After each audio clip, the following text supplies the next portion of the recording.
The Philadelphia Phillies have had the Braves number, unfortunately, in the postseason in the last 2 years. Both teams are really good, and you look at these two teams, and they're probably the most evenly matched teams in Major League Baseball. But today, we're going to take a battle on paper. Who is the best team on paper going into 2024? We'll break that down on today's episode of Locked On Braves, so let's get into it. You are Locked On Braves, your daily Atlanta Braves podcast. Part of the Locked On Podcast Network, your team every day.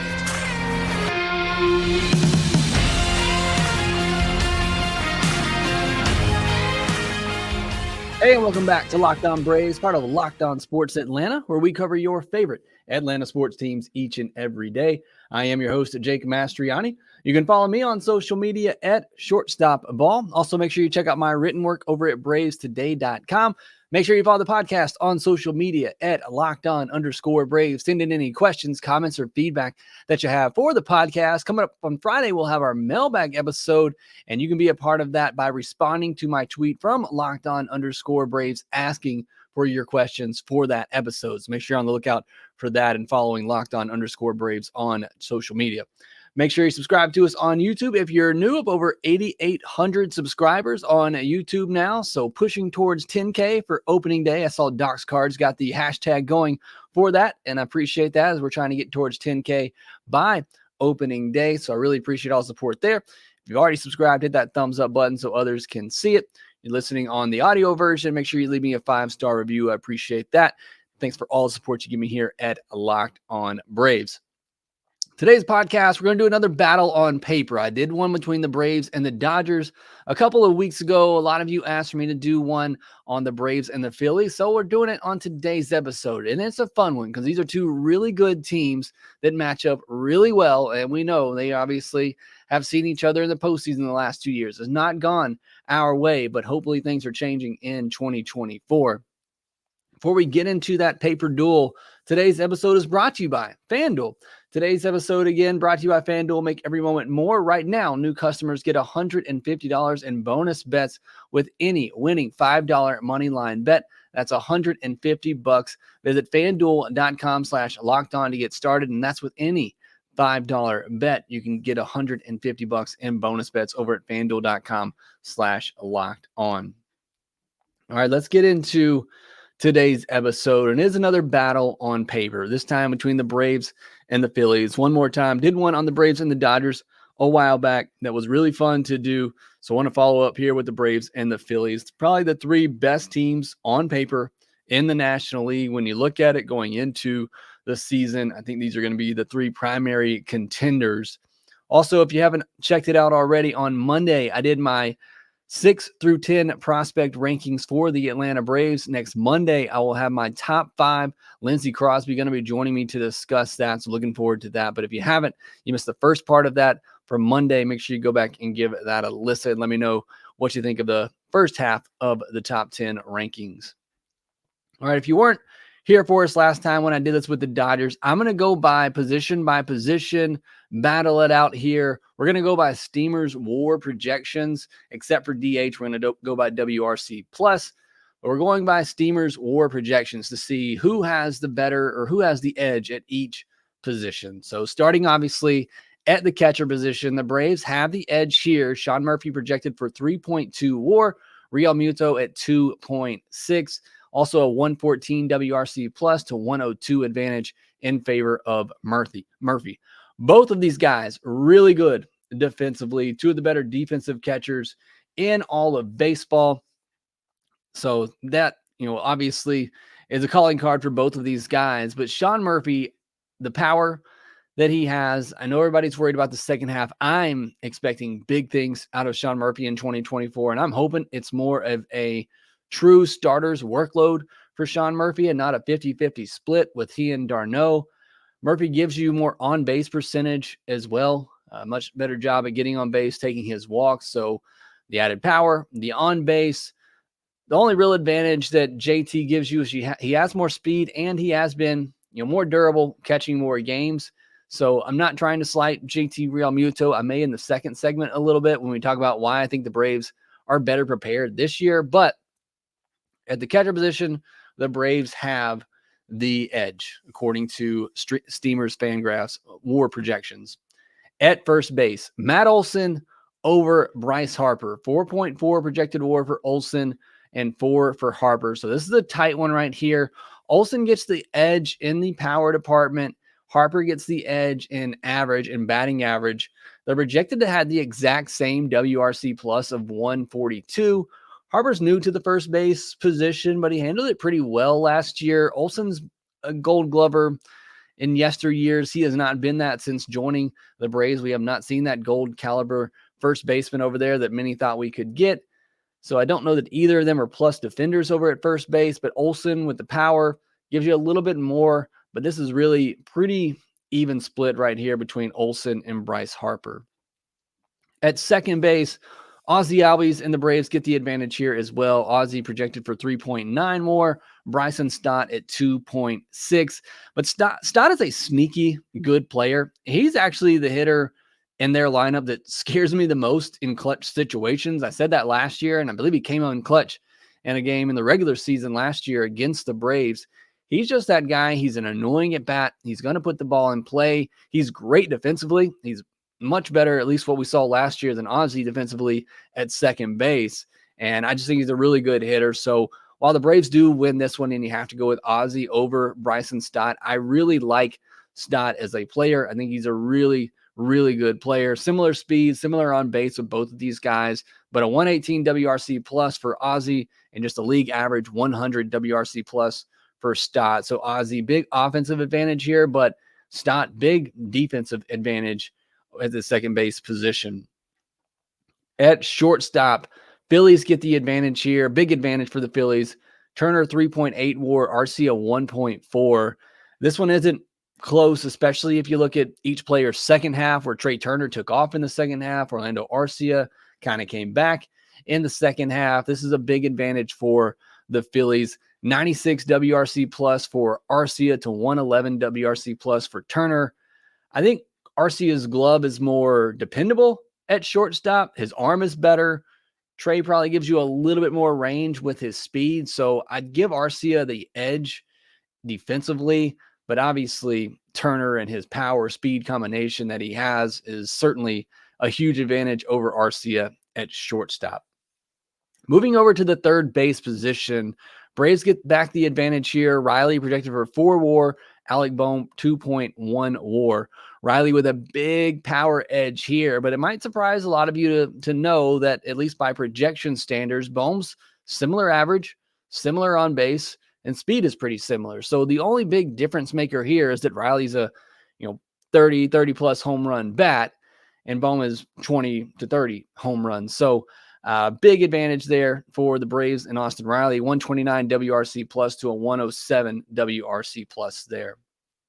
Moving to left field, this one's a wash, but you get the edge to the Phillies with Brandon Marsh, projected 1.5 WAR, Kelenic 1 WAR. Some same question marks for both teams. I think the Phillies maybe a little bit uncertain of left, maybe center field as well.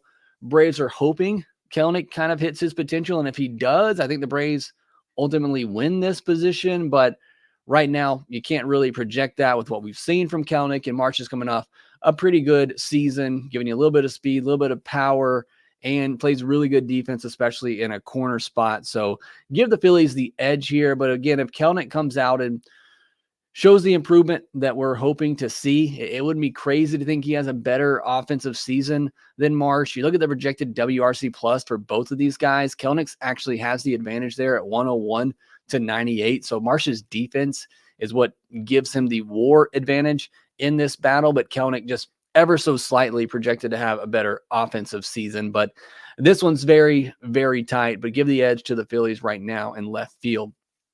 In center field, this is where the Braves have a big advantage. Michael Harris, 4.3 WAR. Johan Rojas, who they have penciled in at center field right now, 0.9 WAR.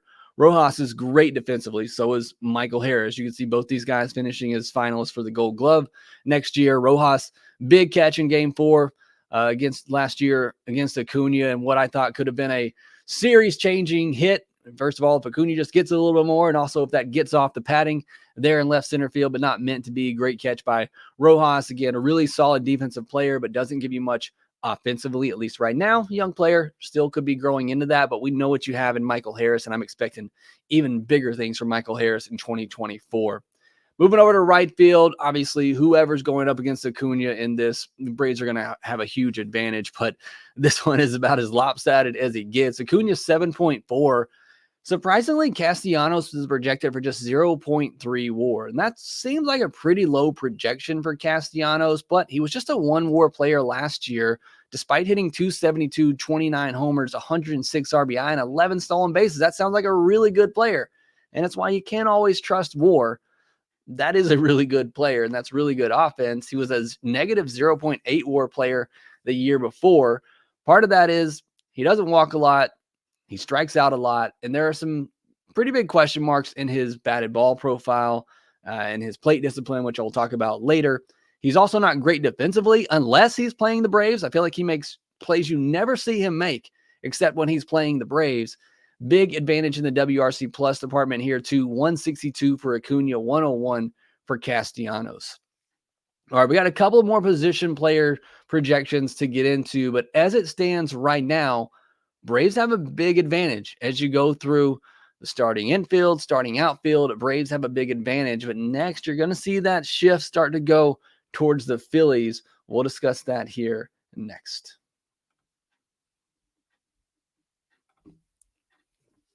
It's the NFL postseason. You can get in on all the action with FanDuel, America's #1 sportsbook.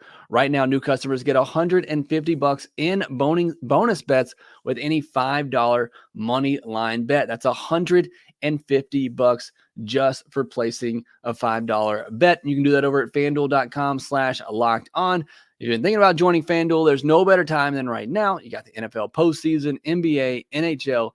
Baseball is just around the corner. They have their futures projections up for Major League Baseball. If you want to get in on that, Acuna is your runaway leader for MVP, Strider for Cy Young.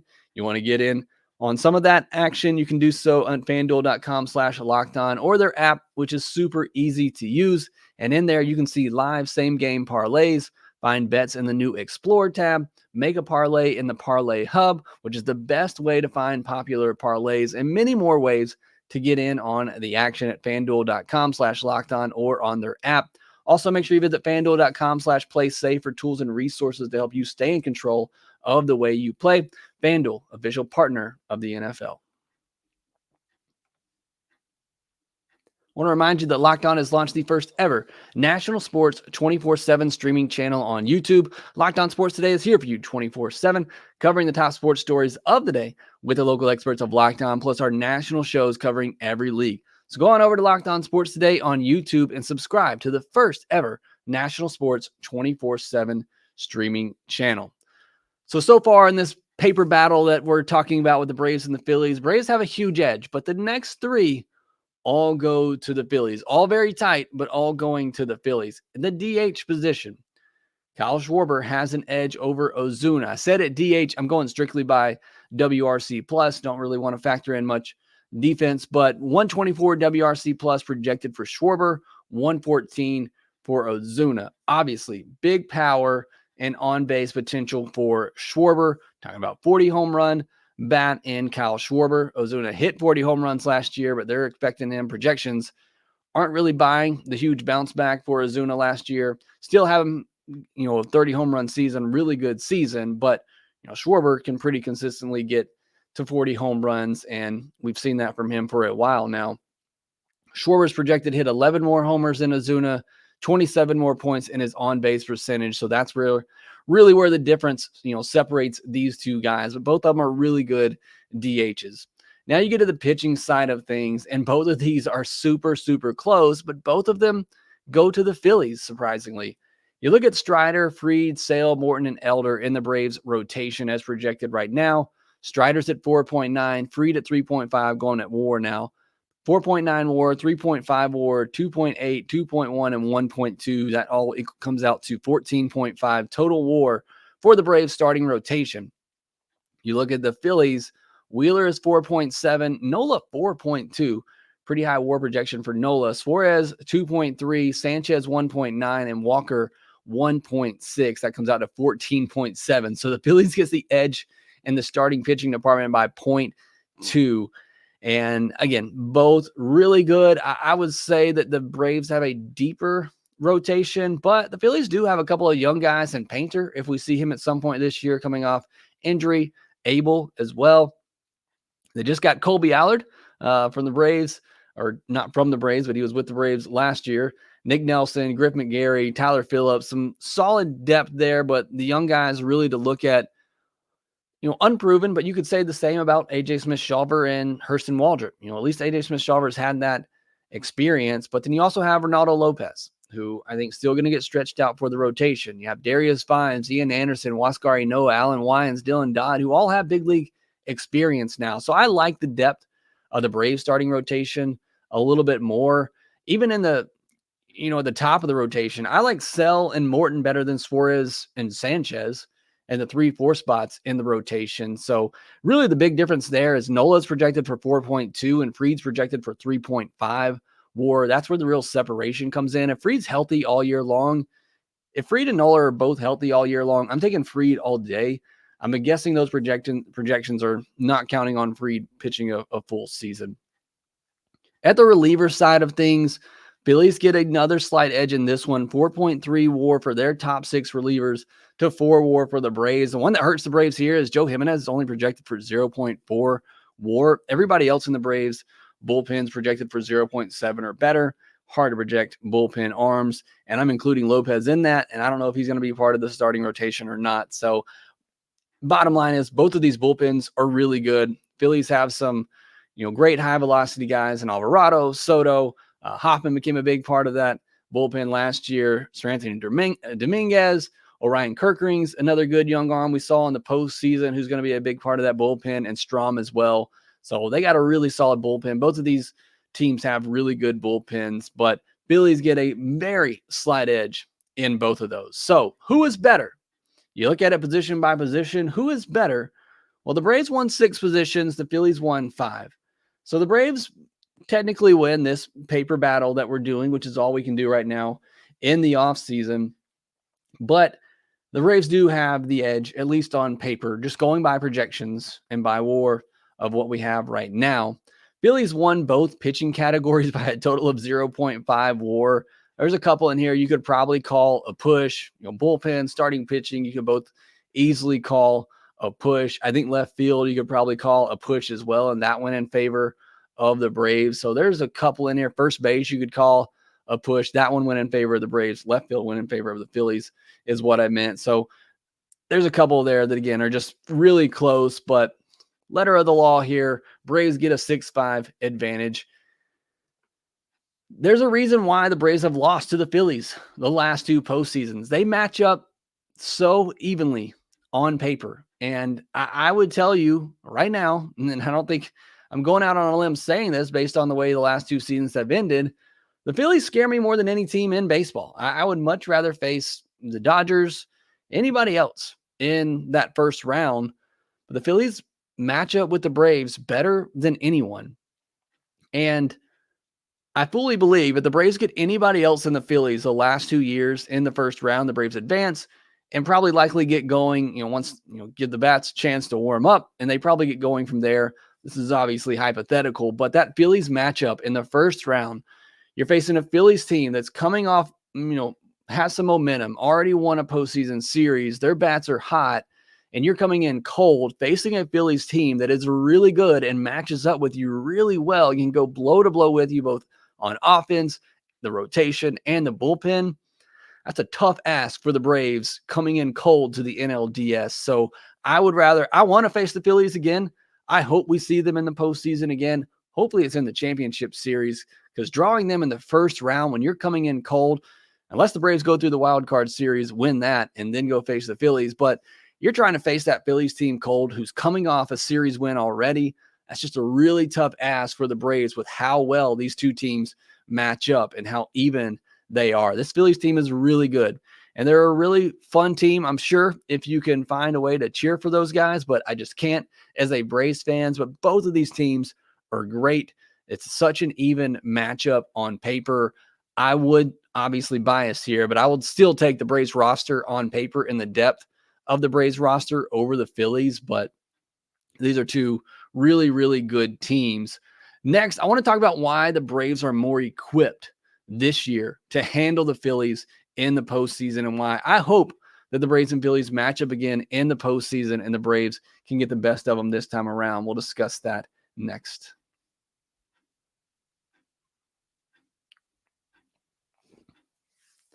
I want to tell you one more time about how Locked On has ever national sports 24/7 streaming channel on YouTube. Locked On Sports Today is here for you 24/7, covering the top sports stories of the day with the local experts of Locked On, plus our national shows covering every league. Go to Locked On Sports Today on YouTube and subscribe to the first ever national sports 24/7 streaming channel.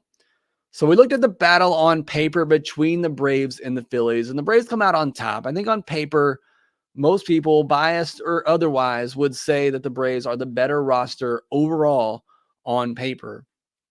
But the Phillies have eliminated the Braves in the last two postseasons, and Braves fans very aware of that. Phillies fans very aware of that and like to let us know on social media all the time. But here's why I think the Braves are more equipped to handle the Phillies this time around if these two teams do meet again in the postseason. And I hope they do, because I think these are two of the better teams. And I think they are very evenly matched. And I think the Braves are better. And I want to see them get over that hump right now that is the Phillies. For a while it was the Dodgers. We finally got over that hump, won a World Series. Now it feels like the Phillies are in the way. We got to get over that hump. And once they do, I think they're going to ride to another World Series championship. But the number one reason why I think the Braves are more equipped this year to handle the Phillies is because of the emphasis this offseason, not just on high velocity pitching, but left-handed pitching. And look, pitching wasn't the reason the Braves lost to the Phillies in 2023. I don't know what the answer is to get the bats going after being off 5 days like that. I don't know that any team has the answer to that. I don't know that there's a perfect solution for that. But despite that, there's been a major emphasis this offseason in getting big arms. And I don't think that's a coincidence. And in particular, a lot of those have been left-handed arms. When you're facing this Phillies lineup, you're likely going to face two lefties in the first three of their order, in Schwarber and Harper. And those are two of their most dangerous hitters that can flip a game at an instant. You have to be ready to face those guys, and you got to have some dominant arms that can go after these big left-handed hitters. Now, both of these guys are very capable of hitting left-handed pitching. Harper had an 884 OPS against lefties last year in the regular season, but 756 in the postseason. On the flip side, it was the opposite for Schwarber. He had a 938 OPS against lefties in the postseason, but 758 in the regular season. So, as you can see, both these guys are very good against both sides, but you want to try to make it as uncomfortable for them as possible. But when you consider the fact they had OPSs of 1308 and 1104 against righties in the postseason, you do not want them facing right-handed pitching in the postseason. You just don't. As good as they are against righties and lefties, you certainly don't want them facing righties in the postseason. And again, it's just about making them as uncomfortable as possible, giving them as tough a matchup as possible. They're still really good hitters. They're gonna hit good pitching. They're gonna hit tough lefties. But you got to try to make it as hard on them as possible. They both led the Phillies in OPS against righties during the regular season last year at 907 and 848. You do not want to come up in a big situation and not have a lefty ready to face Bryce Harper or Kyle Schwarber. We can all look back to Game 3 and the home run that Harper hit. A lot of you will ask, why didn't you have Brad Hand ready? Why didn't you have a left-hander ready for him? Well, maybe Snicker thought, I don't have lefties that I can trust. Even Brad Hand, had his issues when coming over with the Braves. But if you got 3-4 lefties, big lefties, you got Aaron Bummer out there, you got AJ Minter, you got so many lefties that you can count on, then you can go to them in the third inning, the fourth inning, in a big spot to face those lefties. And while Trey Turner is a righty, he had a 721 OPS against lefties last year compared to 803 against righties. He killed both in the postseason, and over his career, he's handled lefties better. But last year, at least, Turner struggled more against lefties. So I think That's one reason. Adding Sale to the rotation helps as well. Lefties have a 534 OPS against Sale in his career compared to 656 against lefties. So you add another lefty to the rotation. If you have a healthy Sale and a healthy Fried, that gives you two lefty starters to go up against the Phillies in those big bats. And I think that gives you a much better chance of holding down that lineup, especially when you compare it with or pair it with the lefties you have in the bullpen. So that's reason number one why I think the Braves are more prepared. The other one is maybe just a little bit more hopeful than anything else, but Philly's got to regress a little bit at some point. You look at the two rosters here that you have, and the Braves are much younger. You know, the Schwarber, Turner, Harper, Castellanos, Real Muto, they're all going into their 30s this upcoming season. You got to figure these guys are coming out of their primes and starting to regress. Castellanos is one in particular.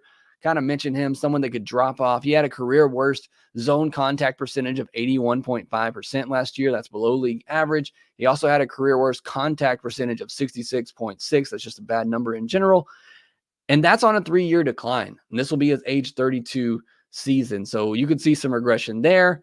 You know, can Schwarber carry another 17.5% walk rate that's just absurdly high, as well as a 25.5% home run to fly ball rate, which was third best in all of baseball last year behind Ohtani and Matt Olson?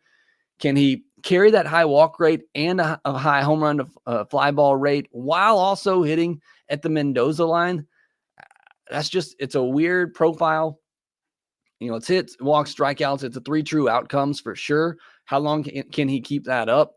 And can Real Muto continue to catch 130 plus games? He had his lowest average on base and WRC plus last year since 2015. So they're getting a little bit older. A lot of the Braves players are going into their prime and, you know, early to late 20s. I just feel like there's got to be some regression for these Phillies players at some point. Braves are due to have some better health at the end of the year as well. Essentially 2 straight years, the Braves have gone into the postseason down 2 starters. Now, Fried and Strider both pitched in that 2022 postseason. Obviously, neither were nearly at 100%. This last year, you were out Charlie Morton. Max Fried was coming off blister issues. It's excuses, but it's just a fact of the matter. The Braves have essentially been down 2 of their best starters going into the last 2 postseason series. They are due to have some health on their side. On the flip side, while I never want to even speculate about injuries on the other side, Wheeler has thrown over 400 innings the last 2 years. Aaron Nola has thrown nearly 450 innings the last 2 years, and they will be 34 and 31 respectively at the end of next season. Again, they're both obviously very valuable because of their durability, and it's why Alex Anthopoulos was willing to go after an Aaron Nola. But at some point, it catches up to all pitchers, and that's a heavy workload for those two the last 2 years. But really, the main point is, I just think the Braves, it feels like there's offseason. There's just been more of a focus on high-velocity, big stuff relievers, and particularly from the left side to try to combat some of those Phillies hitters at the top of their order. But these are both 2 really good teams. Really fun. It was going to be a really fun battle between the regular season and hopefully in the postseason. I hope they get to meet up again. It could be a lot of fun. I go through a little bit of news here quickly. Hall of Fame inductees, Adrian Beltre, Todd Helton, Joe Mauer get in. Mauer got in by 4 votes. Billy Wagner missed it by 5 votes. He has 1 more year on the ballot. Andrew Jones saw his percentage increase from 58.1% to 61.6%. You need 75% to get in. I think he's going to get in eventually. I don't know why he's not in. He's the greatest defensive center fielder of all times. Willie Mays said it himself. I don't know why he's not in, but I honestly have kind of given up on the Hall of Fame voting process at this point. Next year's candidates include Ichiro, Sabathia, Pedroia, Kinsler, and King Felix. Just looking at the list, Ichiro, obviously, I think is going to get in. King Felix seems like somebody that probably should get in in my mind, just at first glance, but those are some of the top candidates for next year. Angels sign reliever Matt Moore to a 1-year, $9 million deal. The Pirates get Aroldis Chapman for 1 year, $10.5 million. And the Brewers sign Rhys Hoskins for 2 years, $34 million. Good signing for the Brewers. Also probably tells me they're not looking to trade Corbin Burns or Willy Adames this offseason. Maybe if things go wrong during the season, those two become available, but I don't think they're moving either one of them right now. They're going to try to win that division that is very winnable. James Paxton got 1 year, $12 million from the Dodgers. I thought the Braves maybe could get him for $5 million or less, maybe even a minor league deal, but no, he gets $12 million because this market is absolutely crazy. All right, look at some of the comments sections here. We got Austin McKinnon, Jeffrey, Ozzy, Blair, Max, Double R in here right now as well. Scott, Joe Meade, Scott Tomahawk, Chris Kaysen, Daniel, BNW, DJ, George, Carmen, Self, Alan, Leland. Thanks so much for joining the chat here live tonight. Adam Dowd as well, listening live. Thank you so much. Pat Stockton, Dave McIntyre, War Eagle, tough game against Alabama tonight. Hate that, but Auburn still looking really good on the basketball side of things. Kristen Montgomery in there as well. Thank you so much for joining us here live. Hope you enjoyed the discussion. Saw some of your comments throughout. Joe Me saying the Braves starting pitching is better than the Phillies starting rotation. Like I said, I think I take the Braves rotation. I think you can cancel off you can cancel off Strider and Wheeler if you want to. I think Strider is better, but the consistency of Wheeler, I understand that. I think you can cancel out Fried and Nola. Again, if both of them are at the top of their game, I'm taking Fried all day. And then I think Sale and Morton is better than Sanchez and Suarez. So I would take the Braves rotation. Austin McKinnon says, Jake, let's go. Long-time listener, first time live. We had a couple people make it for the first time live. Self and Austin said they were in here the first time live. So thanks so much for joining. Glad you're able to make it.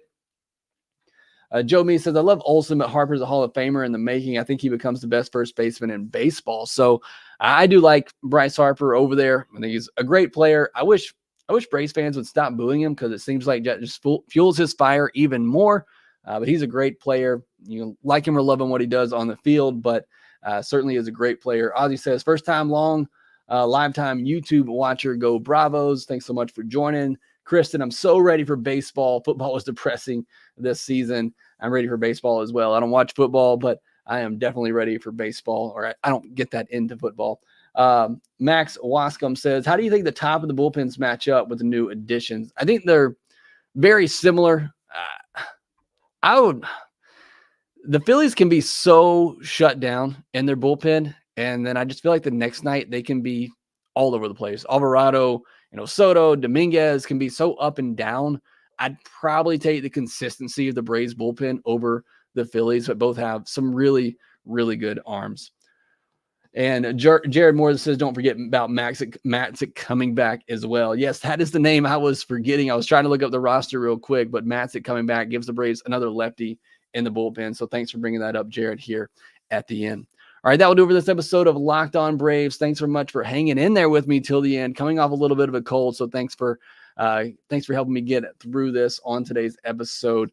Friday, we'll have our mailbag episode. Monday, we'll have our top 5 prospects, my prospects for the Braves, with Lindsey Crosby joining me to do that. So look out for all that coming up in the next week. But that will do for this episode. Make sure you subscribe on YouTube if you're new.